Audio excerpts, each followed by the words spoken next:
Voltamos com Manhã da Piedade. Se você ainda não segue, eu quero te pedir para nos seguir no Instagram, @Manhã da Piedade. Lá você vê nossos bastidores, envia pedido de oração, dúvidas e sugestões.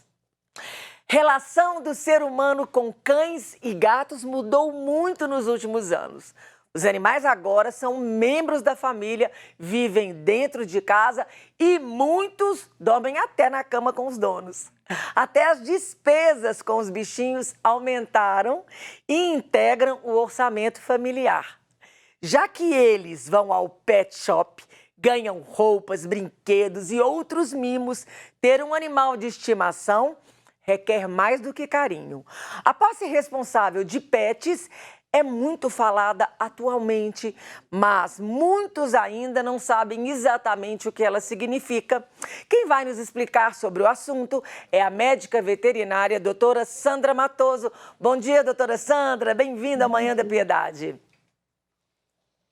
Bom dia a todos. Doutora Sandra, na prática, o que é posse responsável? Bom, a posse responsável, né, é a guarda de uma pessoa sobre um animalzinho, né? E essa pessoa precisa garantir, né, ter a responsabilidade de garantir a esse animal amor, responsabilidade, segurança a esse animal, uma boa alimentação e saúde, né? Então, é uma lei federal, é uma lei relativamente recente, ela teve algumas mudanças, mas uma lei de 2018, né? E que as pessoas devem realmente ter a responsabilidade desse animal, assim como de um filho. Muitas pessoas não gostam de fazer a comparação com um filho, mas é uma responsabilidade muito grande ter um animalzinho em casa, seja um cão, ou gato, ou mesmo um animal silvestre, né, uma ave, o que for. Então, é muita responsabilidade. Então, a pessoa que tem maus tratos ou abandona esse animal, ela está cometendo um crime, né, e é um crime federal. Então, basicamente, é isso, a posse responsável. O que eu preciso, além dessa posse responsável, disso que a senhora explicou, o que mais eu preciso de considerar quando eu quero ter um animal? Bom, isso é muito importante, porque assim, a gente sempre pensa num animalzinho, pensando principalmente em cães e gatos, né, que é a maioria dos pets dentro de casa atualmente, né, e a gente tem que pensar que esse animalzinho, ele vai te dar muito amor, então a gente pensa naquela bolinha de pelo muito bonitinha, né, que vai alegrar a casa, mas a gente tem que pensar tudo que envolve a vidinha desse animal. Como você falou aí no início, né, tem muitos gastos, tem muitas coisas envolvidas na vida desse animal. Então, tem que ser uma coisa pensada, muito bem pensada, tem que refletir sobre o que você quer de fato com esse animal dentro de casa. Não, a família toda quer esse animal, né? Os pais, as crianças, né? Tem outras pessoas envolvidas dentro de casa e todos querem ter de fato um animal. E qual animal? Com qual objetivo? Ah, eu quero um cão de guarda, eu quero um animalzinho para companhia, eu quero um cãozinho, um gato para fazer companhia para um idoso, para fazer companhia para uma criança. Quais os recursos financeiros e de tempo eu tenho para dedicar a esse animal? Então, realmente tem muita coisa envolvida e tem que ser muito bem pensada. Não é uma decisão da noite para o dia. Ah, você acordou, eu quero ter um animalzinho hoje para me fazer companhia. Né? A pessoa que mora sozinha, atualmente com a pandemia, as pessoas têm ficado muito dentro de casa e muitas pessoas se sentem sozinhas e têm adquirido um animalzinho para fazer companhia. Mas será que só o fato do animalzinho estar do seu lado é o suficiente? O que você precisa dedicar a esse animal? Então, uma coisa tem que ser muito bem pensada, pensada com toda a família, pensada como que vai ser a vida desse animal daqui a uns anos, porque ele vai envelhecer, ele vai dar outros tipos de trabalho, outras despesas, vai ter outras necessidades, né? Então, tem que pensar não no momento pontual, né? Mas como é que vai ser isso ao longo de 10, 15, 20 anos? Né? É muito tempo de convivência com esse animalzinho. É muito tempo, né? As pessoas só pensam num prazo curto, né? Esquece que o animalzinho vive 20 anos, às vezes, né? Sim. E atualmente eles têm vivido muito mais, né? Assim como os humanos, né, têm aumentado a expectativa de vida, dos cães e gatos também, né? A gente tem mais recursos para cuidar deles, então a própria alimentação, ela tem mudado muito para adquirir saúde dos animais, então é a longo prazo. Então, às vezes, o pai, mãe decidem dar um animalzinho para uma criança que fica pedindo. Às vezes, os pais nem gostam tanto, né? Não, nunca pensaram em ter um animalzinho, mas a criança pede muito, aí eles compram para uma criancinha de uns 10 anos. Essa criança vai crescer, virar um adolescente, vai sair de casa para trabalhar e o cachorrinho ou o gatinho continua lá. Né? Então, tudo isso tem que pensar, é uma vida, a vida inteira. Doutora Sandra, a adoção, ela tem aumentado muito. Sim. Muitos ainda preferem os animais de raça e aqueles que têm sem raça definida ficam mais para adotar depois? Tem mudado bastante, né? A gente percebe que muitas pessoas ainda têm uma ligação forte com o animalzinho de raça. Acha que o animalzinho tem um pedigree, que ele é mais bacana, alguma coisa. Mas isso tem mudado de fato. As pessoas têm adotado muito mais, e não só filhotes, têm adotado cães adultos. As pessoas têm percebido a conexão muito bacana com esses cães adultos. Às vezes um animalzinho de 5, às vezes até de já 10 anos de idade, e essas adoções têm, de fato, aumentado. Então, assim, existem algumas pessoas que ainda enxergam o cão de raça como mais bacana, né? Às vezes até por status, principalmente dependendo da raça, ou simplesmente que acha bonitinho, né? Aquele animalzinho muito peludinho. Mas as pessoas têm, de fato, enxergado os vira-latinhas, né? Os SRD, que a gente chama, sem raça definida, como uma excelente companhia, né? E que não faz distinção nenhuma para nenhum cão de raça. Eles são lindos, são extremamente amáveis, são muito companheiros. Então, tem mudado, sim, essa relação. Isso é Que muito bacana. bacana isso. Quais são os cuidados que as instituições tomam em relação ao tutor quando entregam um animal para adoção? Isso é muito importante, né? Então, quando se vai adotar um animalzinho, as ONGs, né, em geral são as ONGs que fazem esse trabalho, elas têm todo o cuidado de fazer uma boa entrevista com a pessoa que está adotando, com outros membros da família, para ver se aquilo de fato, né, como eu comentei anteriormente, se realmente foi pensado a longo prazo de ter esse animal, né? Então se faz toda uma entrevista com os familiares. Muitas dessas ONGs vão até a casa da pessoa para saber como é a estrutura, não que a pessoa precisa ter dinheiro, morar numa casa bacana, num bairro nobre, nada disso, mas tem uma estrutura mínima, como, por exemplo, um lote todo telado, né, todo murado, para não comprometer a segurança desse animal. Esse animal pode fugir e ser atropelado, acontecer outras coisas, né? Então tem que ter as condições mínimas. Então, muitas vezes as ONGs vão até o local para ver como é que é a condição desse animalzinho, se de fato ele não vai ficar preso em canil, não vai ficar preso numa corrente, né? Porque isso é inaceitável. E a partir daí mostra todas as necessidades dos animaizinhos em relação a vacinas, vermifugações, que isso é ao longo de toda a vida do animal, não é só quando ele entra dentro de casa, e também sobre a castração. Então, todos esses animais de adoção, eles são obrigatoriamente castrados. É controle de natalidade mesmo, tá? Para que a gente evite esse número gigante que nós temos hoje de animais abandonados nas ruas. Verdade? Doutora, a senhora falou da estrutura, que eu preciso ter um espaço. Além da estrutura, eu preciso também dar uma estrutura emocional, posso dizer assim, para o pet?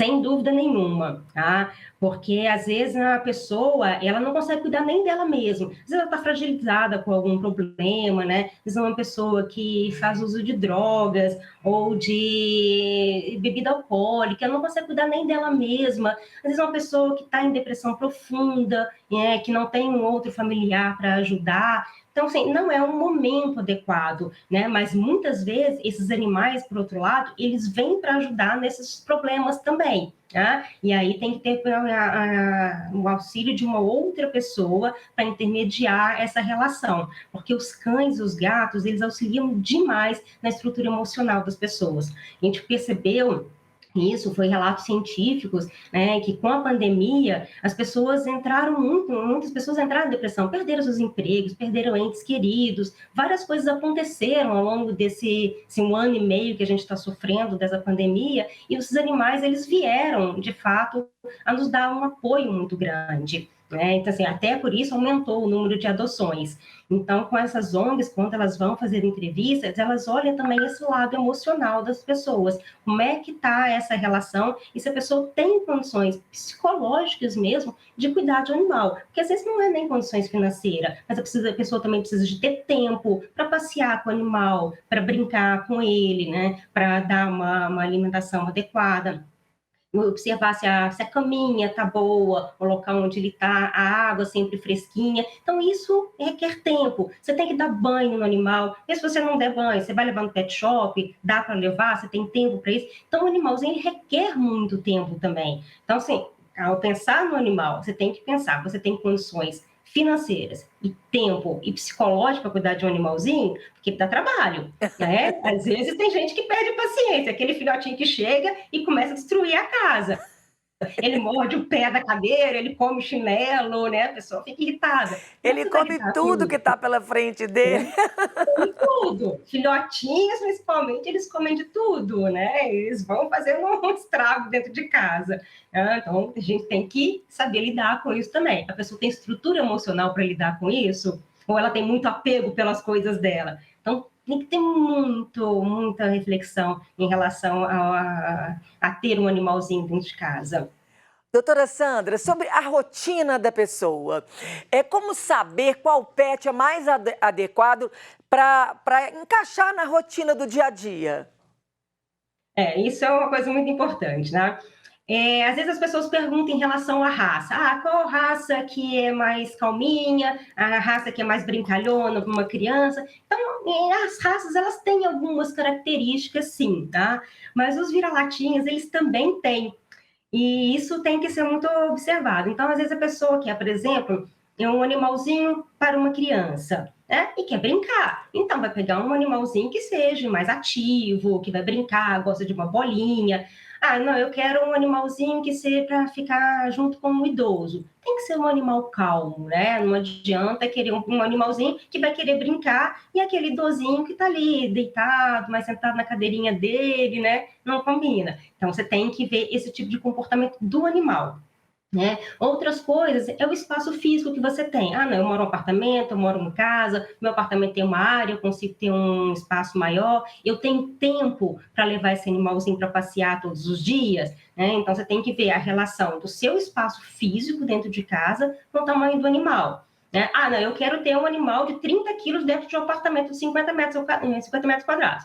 Ok, não existe problema nisso, mas você consegue todos os dias levar esse animalzinho para passear na rua, né, fazer uma boa caminhada, ter uma atividade física, porque eles precisam disso, assim como a gente, né? Isso para manter a saúde física como a saúde mental, né? Todo mundo precisa de atividade física, né? Então você tem que pensar nesses dois lados, né? E também em relação aos cuidados. Ah, eu quero um cachorrinho bem peludinho, porque eu acho lindo aquele pelo caindo de um shih tzu, não. Você tem tempo de pentear esse animal todos os dias ou ele vai ficar embolado porque você não tem tempo?